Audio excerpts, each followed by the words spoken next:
I'm Danny, that witch next door, and you're listening to That Witch Podcast.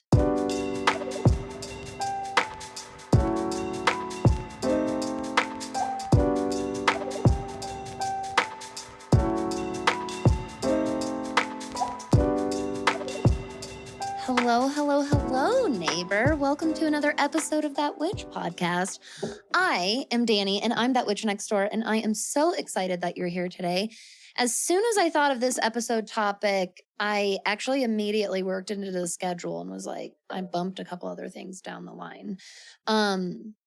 Because this is so important. And also, I couldn't believe I hadn't talked about it before. I'm really excited to get into all of it with you. Why do I want to talk about like meditation 101, kind of meditation myth busters? Because this is such an incredibly important, incredibly helpful and beneficial practice and is crazy misunderstood. Crazy misunderstood. And I find that this is one of the main things I have worked with several clients, and not just clients now as that witch next door, but for years before I even started that witch. And I was with my previous company. This is something that I talked about with customers and students at my shop all the time. And so I really can't wait to get into this with you, because meditation is the act of it, and what is like the definition and clarification of what a meditative state is and what meditative activities are and what's acceptable and what's not. So misunderstood. And what's crazy is I don't even think it's necessarily mistaught. Like many other things, I actually do think that about. With meditation, there's something, it's like a giant miscommunication happened for years. And now there's been this huge misunderstanding. So I cannot wait to get into the episode with all of you today. Before we do, we have to thank, of course, our episode sponsor for today, which is the beautiful, the always lovely Goddess Provisions subscription box. And this month, oh my God, this month was particularly magical. The day that I got my box, normally I know, or I look and I see what the theme for this coming month is before it arrives. And I just got really busy, got swept up, didn't see that. And I opened this box, y'all. I opened this month's box on the day my husband received a job offer and we knew we could finalize our plans and start making the move to New Hampshire, everything, open that next chapter, right? The craziness of moving in 2.5 weeks. I got my Goddess Provisions box on that exact day, maybe an hour or two after that happened, after I got that news.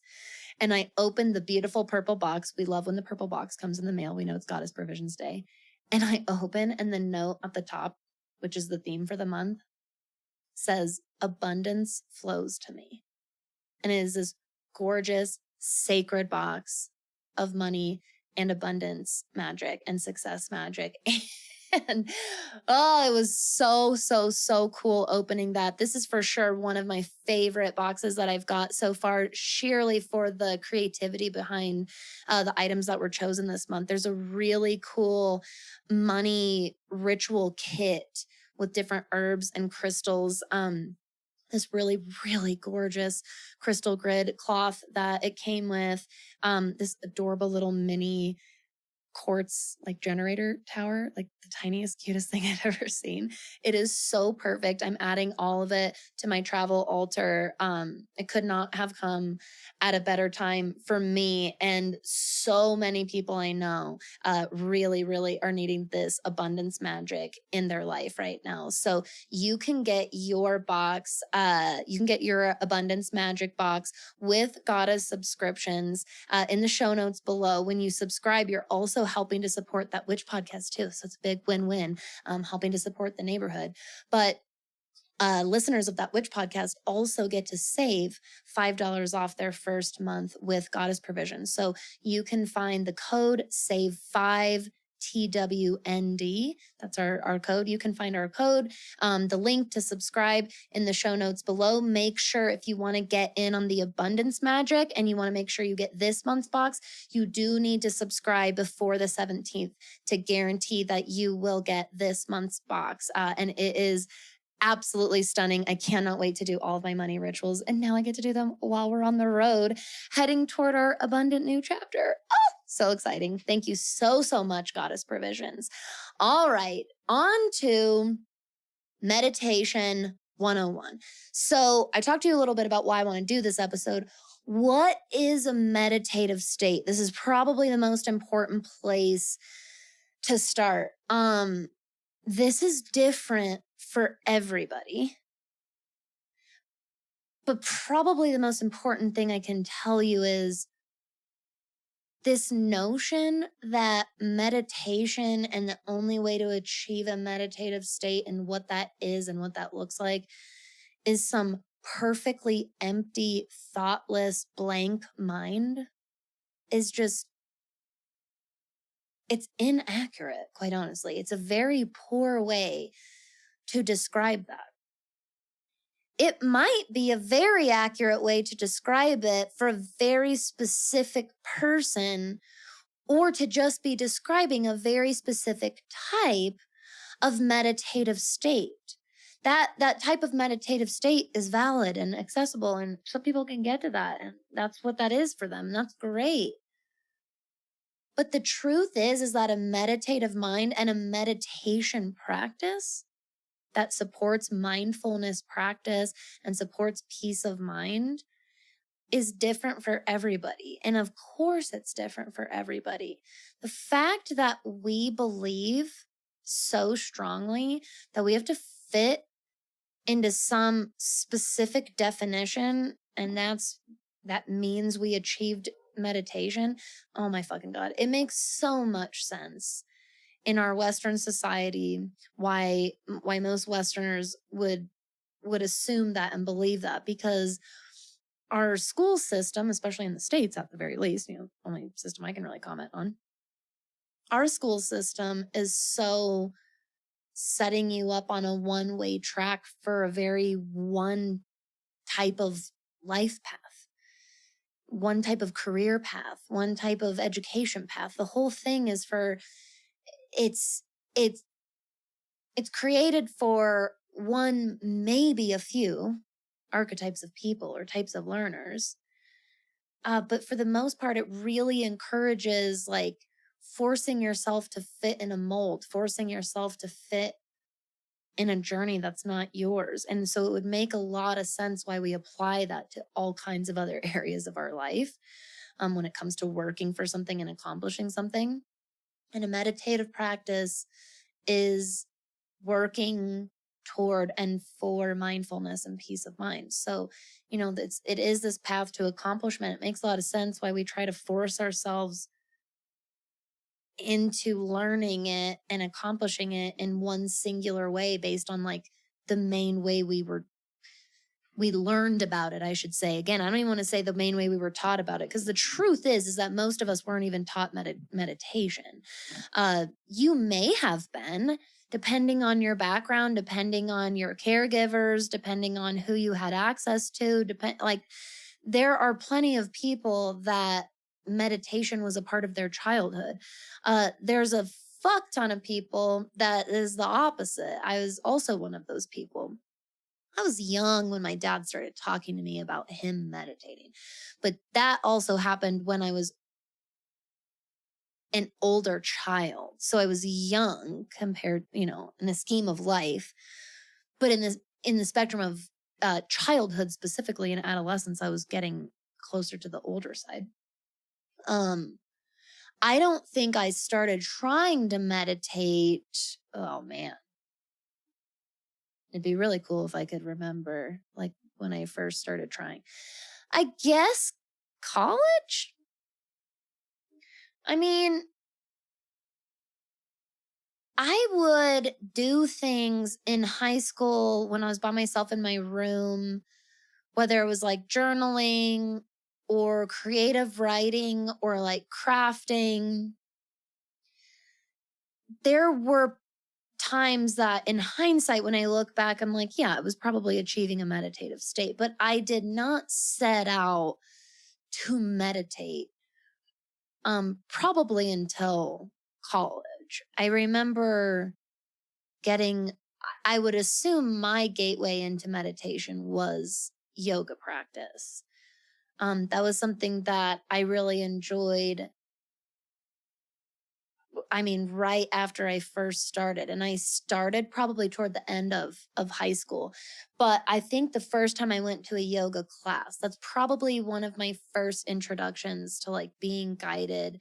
Oh, you know what? You know, it's really funny. I just had memory recall while I'm recording. How hilarious. The first time I ever meditated, well, it was a guided meditation. I was in high school and I would have been about a junior. There was about a year there toward the end of high school where my parents, but mostly my dad, was kind of on a spiritual exploration journey and was just kind of checking out some different philosophies and practices. And he read a lot of Eastern philosophy, Eastern religion books. Again, he had started practicing some meditation and stuff. And I remember we tried a church here. I forgot about that. It was a non-denominational church. We only went, I only remember this one time. Maybe we went more than that. I only remember going this one time. And I went to like the teen like version of what like Sunday school, I guess, kind of while I was there. It was very different. Keep in mind, I went to Catholic church when I was a child for years and years and years and years. So this was totally, totally different. But that's the most I could equate it to. It was kind of like Sunday school for the teenagers. And we talked a little bit about the Bible, but we mostly talked about like ethics. It felt more like a philosophical conversation. And then they did do a guided meditation at the end. I totally forgot about that. I don't remember how it went, but I forgot. So there you go. There was the first time that I meditated. Probably didn't get into it till college. And forever I thought you were supposed to empty your mind, empty your mind, empty your mind. You can't have any thoughts. That means you're doing it wrong. Even recently when I finally read The Gifts of Imperfection by Dr. Brene Brown, which if you have not already, just go pick up a copy and casually change your life tomorrow. Seriously, it's amazing. She talks about it at one point and she's like, if you're like me, you might struggle with this concept of meditation. And she talks about how she struggles because these thoughts come into her head. And even while I'm reading it, I'm like, that's not meditating. Now I've learned, but it's taken practice. It's taken practice and it's taken talking with my spiritual community and my spiritual friends and colleagues and comrades, because when you talk to other people and learn about their meditative experience, the more you diversify that for yourself, the more you learn, oh, this looks totally different for everyone. It's definitely normal if it feels different for me. And not only that, it's normal if meditation feels different for you. Like if the circumstances around it or the environment is different every single time. I have meditated in so many different ways. So many different ways. I do want to make a little bit of a distinction here. So if I had to define or give you an idea of a meditative state, it's really, really hard. I think that it's much more of a somatic mental, like this body mind experience. And truly the best phrase I have to describe it is peace of mind, no matter how temporary. That doesn't necessarily mean thoughtless. Peace of mind for me, I have ADHD, for crying out loud. The idea of like having literally a blank mind, it's pretty rare for me. I experience blank slates of mind like that when I'm in a depressive episode.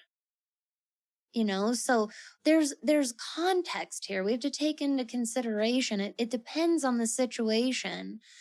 And it depends on what the experience feels like for you.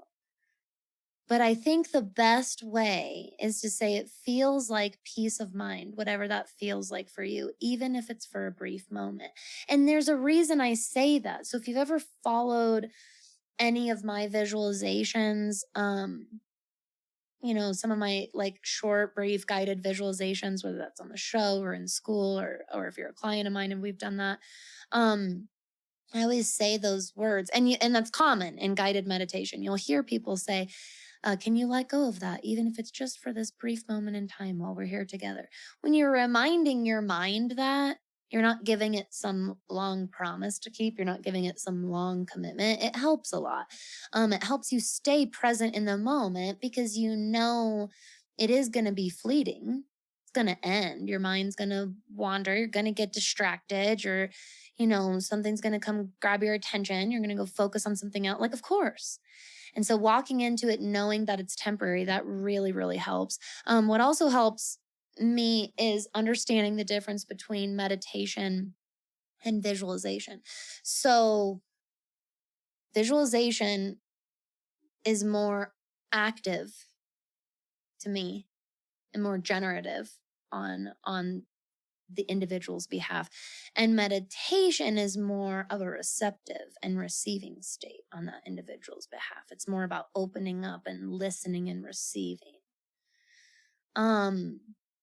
Visualization usually has a purpose, a goal, an intent, something we're trying to visualize. We're trying to create a feeling, or we're trying to create an image in our mind for a purpose, for a goal. Visualization can take place during meditation, and it's also possible to achieve a meditative state while doing visualization for yourself. The reason I bring all of this up and I mention this in the first place is because I always remind people, you can do visualization anytime you need to. Anytime you need to. Even when I'm super, super distracted, feeling really overactivated, feeling really overwhelmed, like that's a state of mind I don't like recommend people do magic in, for example, right?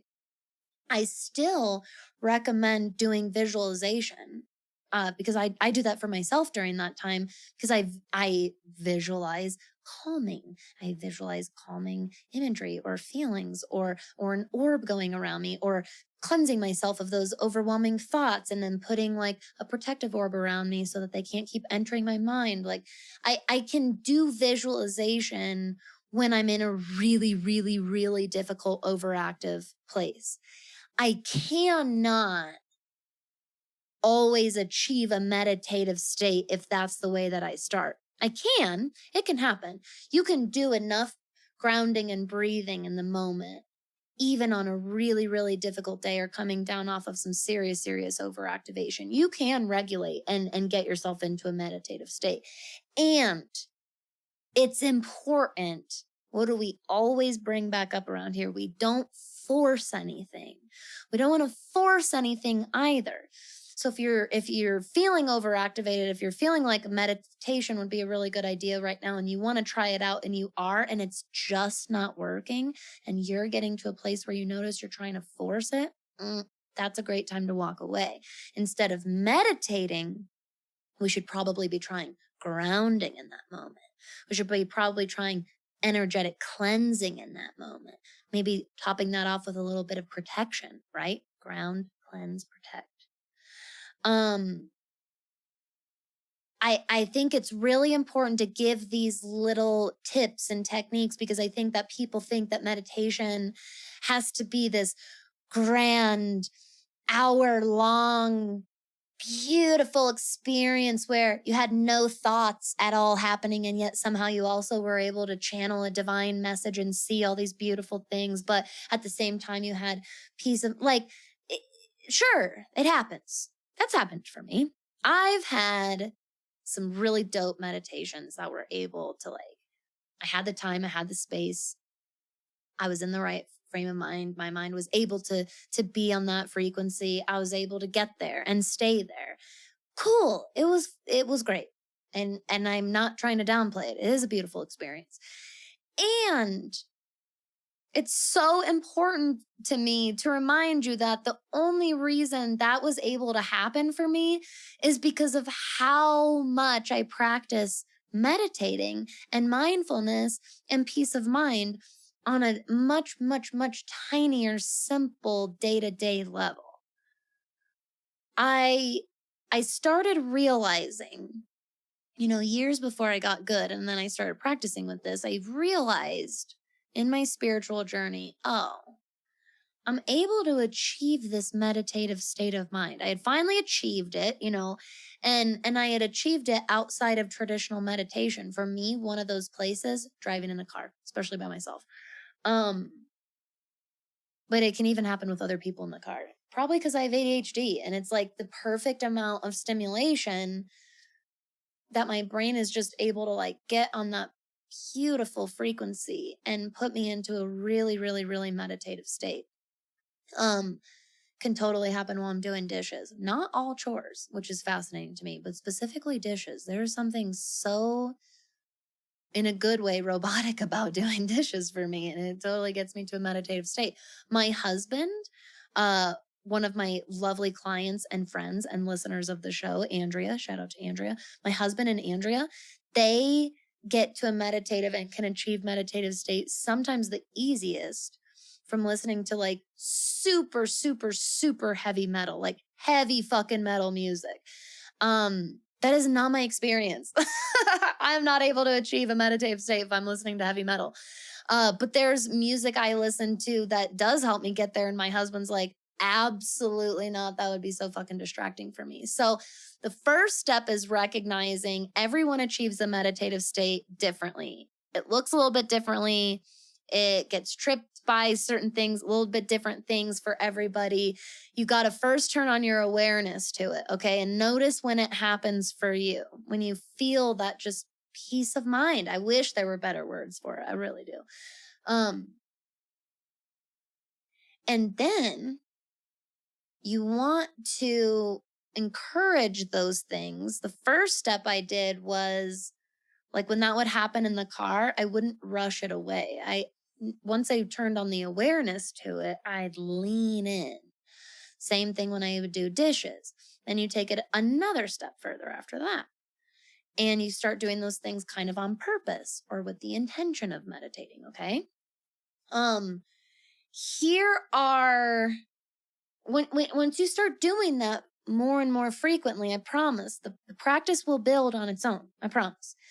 And then you'll have times or days where you're like, oh, I feel really called to meditation. I've got the time. Great. I'm going to do this. And because you have been practicing those little tiny micro meditative states leading up to that point, you're going to have such a better experience when you are able to like really sit down and dedicate some like nice juicy time to a good meditation. Now, here are my tips. Okay. That's the best way I can get you started. First place is you got to turn on your awareness to what a meditative state of mind is for you. Try to be observant of that when it naturally happens. Then try to kind of on purpose do those things in your life. Go on a drive on purpose. Have the intention of not listening to music or listening to a certain type of music, whatever that is, okay? Lean into that. And here are my tips from there. Don't knock it till you try it. You never know what environment might trigger that state of mind for you. For me, it can be being in, again, it's probably the ADHD, being in a really, really crowded like coffee shop or restaurant can totally do that for me. Oh my God, it's so, so, so nice. I can achieve a meditative state that way. I can also achieve really, really great focus that way as well. That's not the case for everybody. So you want to keep that in mind. Environment, the kind of music that they play or that you would put on, if there's people around or not, if it's a wide open space or more of a closed space, if there are any particular smells that might help this, if aromatherapy might help this for you, seeing things, okay? Certain types of activities, again, like washing the dishes. That's something I noticed in me. Oh, this totally trips a meditative state for me. Now, tools, helpful tools. Tools are not necessary, okay? But they can be very, very helpful. Crystals, beads, guided meditation, eye masks or headphones, pictures, videos. Tools can be really helpful for people that are like, I don't know, I just don't know where to start. Especially if you're struggling with imposter syndrome around meditation in the first place, having special tools can really help, like, send that message to your mind. I grabbed my crystal. It's time. I'm going to let my mind get to this place today or whatever. There could be a certain type of like accessory, like bracelet or necklace or shirt, like a seam, like a certain type of fabric that feels really nice to rub or run your fingers over. Fidget toys could help. Again, putting an eye mask on so that, because sometimes my eyes like flutter a lot when I meditate, and can be very, very, very distracting. Eye mask has helped me. Headphones might be really, really helpful. Pictures and videos were game changing for me at the beginning. I would find these beautiful scenescapes and I would just stare and gaze into it. That's another really wonderful way. Okay. Or a nice video. There's really, really, really beautiful, like 4K ultra HD free hours and hours long videos on YouTube of like naturescapes and stuff like that, or people going on walks and stuff to like really nice music, or you could mute it if you don't like that music and use your own music. There are resources out there. Utilize them. Again, just be frequent about encouraging little things around you that could help encourage a meditative state. Now, what happens next? So you've got an environment, you have a place you're going to, you have these places. I know that when I drive, this kind of happens sometimes. I know when I wash the dishes. I know that at night I have this time right before I fall asleep. That was a big one for me. It was challenging because I always fell asleep, but it still worked. It still worked. Before bed, that 10 minutes or so before bed, I would make a point to turn off my phone and go like, I'm going to lay here and meditate. Or I'd put on a guided meditation. I didn't care that I was going to fall asleep. That drives a lot of people crazy. And I totally get it if that drives you crazy. But for me, it wasn't about the end result. It was about doing the practice frequently in the first place. So if it works, it works. Okay. It might be first thing in the morning that might help you. Maybe you're a snooze hitter, and the first time that your alarm goes off, you hit snooze. You're like, I'm going to try and meditate. Maybe you fall back asleep until the next snooze goes off. But again, it's the same thing. Still that intention of repetitive practice like that, trying that once a day, even if it's only for 30 seconds to a minute every single day. I promise it adds up and it helps. I cannot stress that enough. Do not underestimate the power of achieving a meditative state of mind, even if it's only for like 30 seconds to a minute once a day. If you're able to do that, even just being aware of that, like I said, and then encouraging those little moments, it is transformative to your meditation practice. So once you've got some environment, you kind of know where this can happen and things you can encourage. Maybe you're also incorporating some tools we've talked about, some resources. What happens next? Well, that is for your intentions to decide. You can do meditation or step into a meditative practice. Again, even if it's only for a minute, even if I'm like, in this moment, I'm going to let myself let go for a little bit.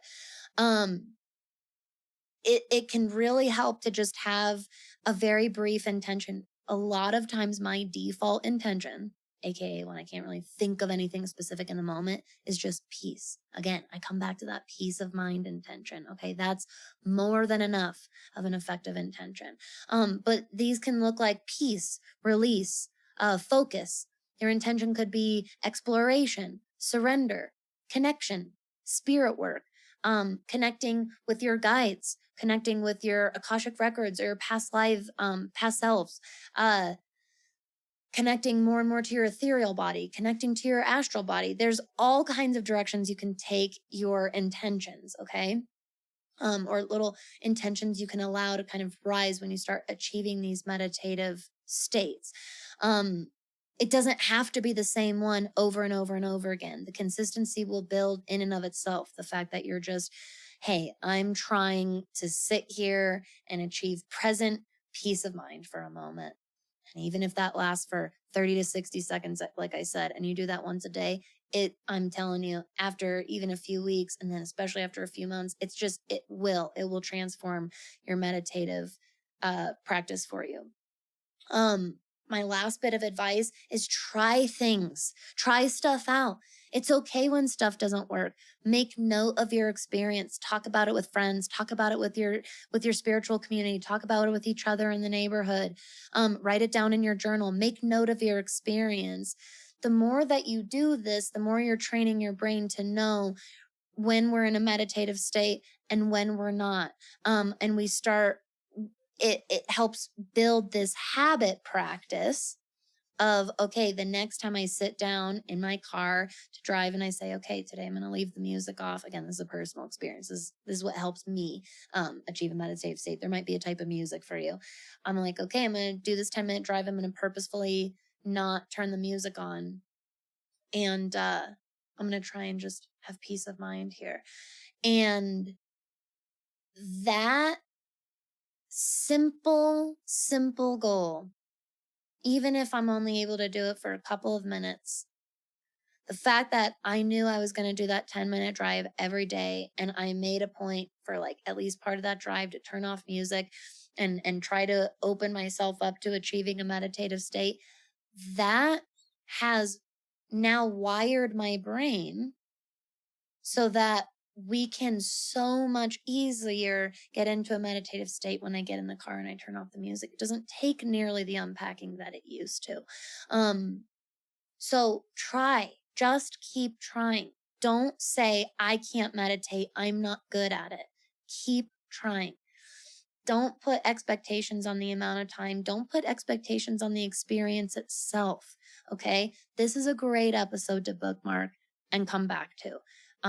This is a really, really, really good one to reference again and remind yourself, like, this is such a unique experience. It's so much more about just giving yourself the time and space to practice it consistently more than anything. And I promise it's going to absolutely transform your practice. Now, if you have any questions on any of this, I'd love to answer them, especially on the show in case anybody else has questions. So don't hesitate to reach out to me with any questions after this, or if you've been struggling, or if you like hit any specific challenges when it comes to meditating that I didn't really talk about today, I'd be happy to help in any way that I can. So I'm excited for you. I'm excited for you to start trying out your meditation practice. I can't wait to hear how it goes for you and where it grows from here. So thank you. Thank you so much, neighbor, for your time today, for your time every day. I'm incredibly grateful for all of you. I'm here just right next door if there's anything else you need from me. I hope you have a beautiful, beautiful rest of your week. Make sure you stay safe, have fun, and stay magical out there.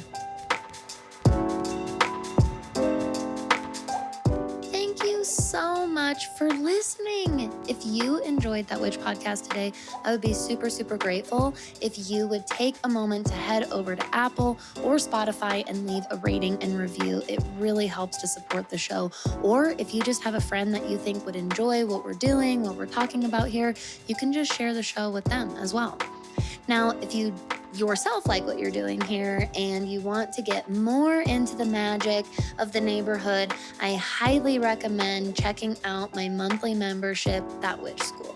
It's kind of like a witchier, more interactive style of Patreon subscription where you can enroll at a tier level that fits your lifestyle and budget. You can get instant access to all of the bonus content that we've already done, as well as all of the future amazing to come bonus content that we'll be doing in the future together. There's exercises for strengthening your intuition. There are loads of resources for studying astrology and learning your birth chart. We've got guest workshops, bonus episodes, exclusive discounts, and so much more.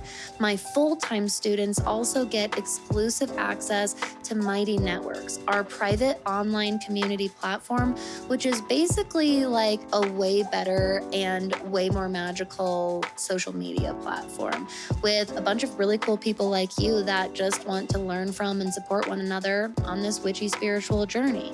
If this sounds like something that you would really enjoy, head over to thatwitchnextdoor.com/enroll and explore the tier level of That Witch School that would fit you today. Now, if you have any questions after the episode today, any inquiries, show suggestions, anything you'd like to share with me, you can head over to thatwitchnextdoor.com/conjurethatwitch. Remember, I'm just always right next door. Thank you so much, and I'll see you next episode.